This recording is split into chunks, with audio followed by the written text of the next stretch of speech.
tekan subscribe dan tekan lonceng untuk terus belajar bersama Cikgu Wei. Bismillahirrahmanirrahim. Assalamualaikum warahmatullahi wabarakatuh. Dan salam sejahtera kepada semua murid-murid, terutamanya murid-murid DSK Wakaf Baru Tumpak Kelantan, dan juga kepada semua murid-murid di seluruh Malaysia. Cikgu doakan anda semua berada dalam keadaan sihat di rumah anda. Baik, pada hari ini pada video kali ini cikgu akan kongsikan tentang kepentingan makanan ataupun kepentingan kelas makanan yang telah murid-murid pelajari dengan Cikgu Wei pada video sebelum ini. Okey, sebelum kita mulakan pembelajaran dan perkongsian ini, mari sama-sama kita baca doa. Bagi murid-murid yang bukan beragama Islam, anda boleh membaca doa mengikut agama masing-masing. Bismillahirrahmanirrahim.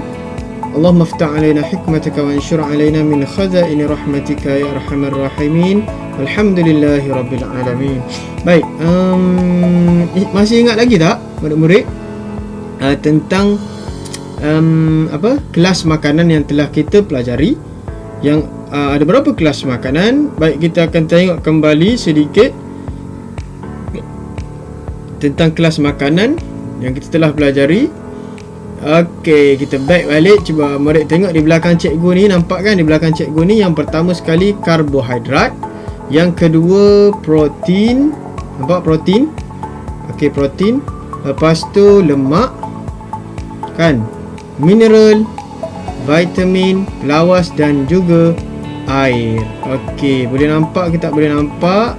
Okey, sekarang ni 7 kelas makanan. Hari ini cikgu nak berkongsi dengan murid semua apakah kepentingan ataupun fungsi bagi setiap kelas makanan ni. 7 kelas makanan ni dia ada fungsinya kepada manusia ataupun kepada tubuh badan manusia. Kenapa kita patut makan makanan yang mengandungi 7 kelas makanan ini setiap hari? Baiklah, sama-sama kita pelajari hari ini dalam video kali ini. Baik, next kita akan pergi kepada kepentingan makanan. Okey, mungkin ada murid yang sudah tahu dan mungkin ada murid yang belum tahu. Jadi sama-samalah kita belajar dalam video yang cikgu kongsikan pada hari ini. Okey, sekarang ni kita tengok tentang kepentingan kelas makanan yang pertama. Okey, di gambar ini, masih ingat lagi cikgu telah tunjukkan pada video yang lalu. Okey, kalau kita tengok sini ada nasi, ada roti, jagung, ubi kentang. Okey, ni adalah sumber ataupun kelas makanan bagi apa dia? Okey, K, bermula dengan huruf K, karbohidrat. Fungsi dia ataupun kepentingannya adalah memberi tenaga. Karbohidrat ni fungsi dia ataupun kepentingan dia adalah memberi tenaga kepada tubuh badan manusia. Okey, sebab itulah kita perlu makan makanan yang mengandungi karbohidrat dengan, kalau boleh, dengan kuantiti yang lebih, kuantiti yang banyak, sebab memberi tenaga kepada tubuh badan manusia, kan. Okey, setiap hari mesti kita makan nasi. Cikgu rasa kalau orang Malaysia ni, kan, awak mesti makan nasi, betul tak? Dan juga kadang-kadang kita makan roti, kita makan ubi. Semua ini memberikan tenaga kepada tubuh badan manusia. Baiklah, seterusnya kita nak tengok kepentingan makanan ataupun kelas makanan yang kedua, iaitu, okey, gambar di belakang cikgu ni. Okey, gambar di belakang cikgu ni, murid-murid boleh kenal pasti tak gambar di belakang cikgu ni? Okey, sekarang ini, okey, gambar di sebelah cikgu ni, nampak gambar di sebelah cikgu? Sorry, di sebelah cikgu ni nampak kan? Ada telur, ada apa? Ada ikan, daging, ayam. Okey, agak-agaknya makanan ni kelas makanan yang mengandungi apa dia? Yang mengandungi protein. Betul tak? Yang mengandungi protein. Cikgu dah tunjuk dah gambar ni dalam video yang lepas. Okey. Baik, okey. Jadi protein ni berfungsi untuk apa? Kepentingan dia untuk tumbesaran manusia. Ingat, tumbesaran manusia. Protein ni fungsi dia untuk membantu tumbesaran manusia kan. Okey, daripada kecil baby kita tak makan daging, tak makan telur, tak makan ikan. Tapi apa? Yang baby ataupun kanak bayi makan semasa kecil. Okey, mereka baby ni, kita lah dulu hanya minum susu ibu, kerana susu juga adalah protein, memberi protein kepada tubuh badan manusia, membantu tumbesaran. Bila dah besar sikit, kita boleh makan, ada gigi, kita akan makan daging, kita akan makan ayam, ikan dan juga telur. Selain membantu tumbesaran ni, protein ni kan, selain membantu tumbesaran, ia juga fungsi lain dia membaiki tisu yang rosak dalam badan kita. Okey, ini sebagai maklumat tambahan kepada murid-murid tahun 3. Okey, sebab ni adalah silibus bagi tahun 3. Cikgu bagi maklumat tambahan lah sebagai ilmu kepada murid-murid. Selain pada tumbesaran, protein juga membantu untuk membaiki tisu dalam badan kita ni. Kalau dalam badan kita ni ada tisu-tisu yang luka, okey, protein, makanan yang mengandungi protein inilah yang membantu untuk membaiki tisu-tisu yang rosak. Okey, jadi kita dah dua kepentingan kelas makanan kita dah belajar, cikgu dah kongsikan. Seterusnya kita nak tengok, okey, keluarkan protein. Seterusnya cikgu nak kongsikan, kita nak tengok kepentingan ataupun kepentingan makanan ataupun kepentingan kelas makanan yang ketiga, iaitu okey, di belakang cikgu ni ni ada gambar margarine, ada gambar minyak masak. Okey, apakah kepentingan ataupun apakah kelas makanan berdasarkan makanan yang telah cikgu tunjukkan dalam gambar tersebut. Okey, jom kita namakan sekali lagi kelas makanan dia. Okey, ni adalah fungsi dia. Kelas makanannya adalah lemak. Okey, lemak contoh dia itulah margarine, minyak masak kan. Fungsi utamanya adalah ataupun kepentingannya adalah kepada tubuh badan kita untuk, ni untuk apa? Memanaskan badan. Okey, memanaskan badan ni maksudnya untuk membantu untuk memanaskan badan kita. Bukan memanaskan maksud cikgu badan kita panas macam demam tu, tak. Badan kita ni dalam suhu yang sesuai lah. Maksudnya badan kita panas, kita akan rasa sihat lah. Okey, dan juga fungsi lain adalah untuk mengekalkan suhu badan manusia. Okey, itu fungsi lain sebagai maklumat tambahan. Baik, seterusnya sekarang ni kita dah kepada kelas makanan yang ketiga, lemak. Seterusnya kita nak pergi kepada kelas makanan yang keempat dan kita nak tengok kepentingan dia, iaitu kelas makanan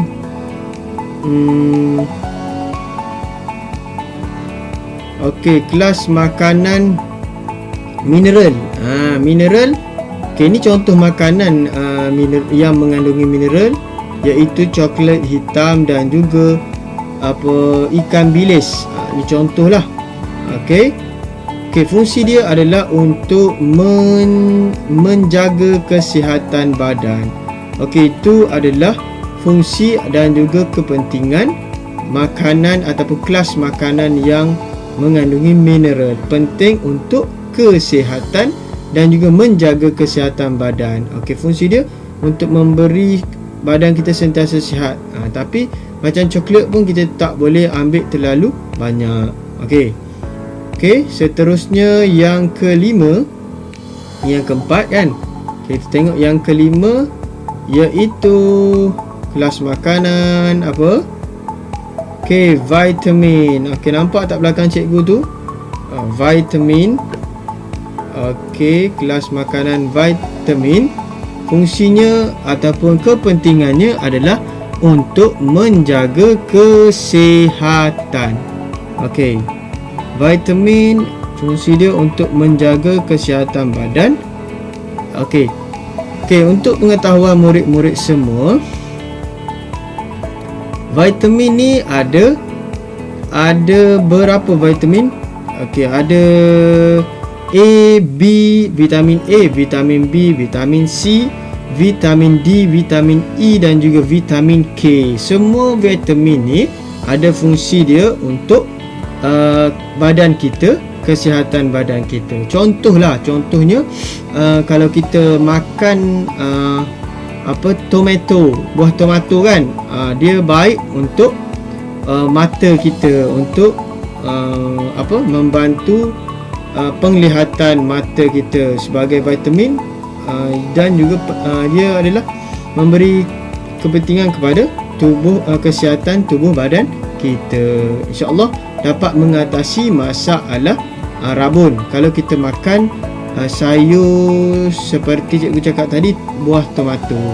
Okey, dan juga sayur-sayur dan juga buah-buahan yang lain juga memberikan manfaat dan juga dapat menjaga kesihatan tubuh badan anda, tubuh badan manusia dengan baik, insya-Allah. Okey, seterusnya kita nak tengok yang keenam. Okey, yang keenam iaitu kelas makanan pelawas. Okey, pelawas juga terdiri daripada sayur-sayuran dan juga buah-buahan. Apakah fungsi pelawas dan juga apakah kepentingan pelawas ni?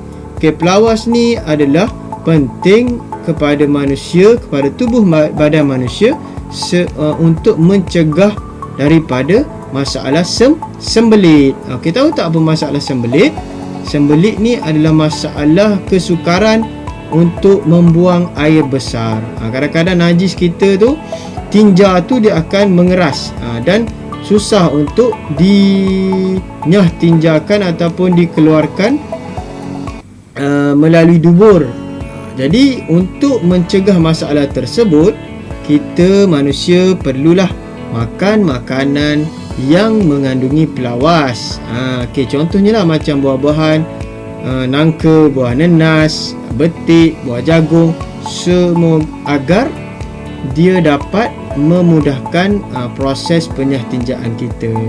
Okey, dan terakhir sekali, kelas makanan yang ketujuh iaitu air.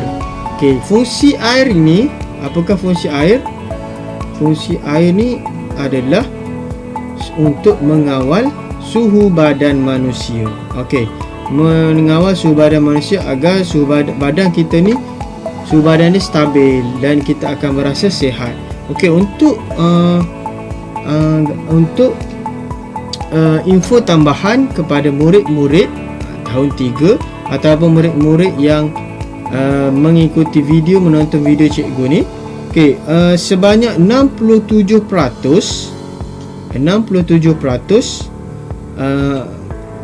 daripada badan manusia ni terdiri daripada air. Jadi badan kita ni separuh lah, mengandung lebih pada separuh telah terdiri daripada air. Jadi air ni sangat penting kepada badan manusia. Selain mengawal suhu badan, air ni juga mengawal kepekatan darah dalam badan. Jadi sangat pentinglah kita minum air dengan kuantiti yang cukup setiap hari. Jadi itu adalah 7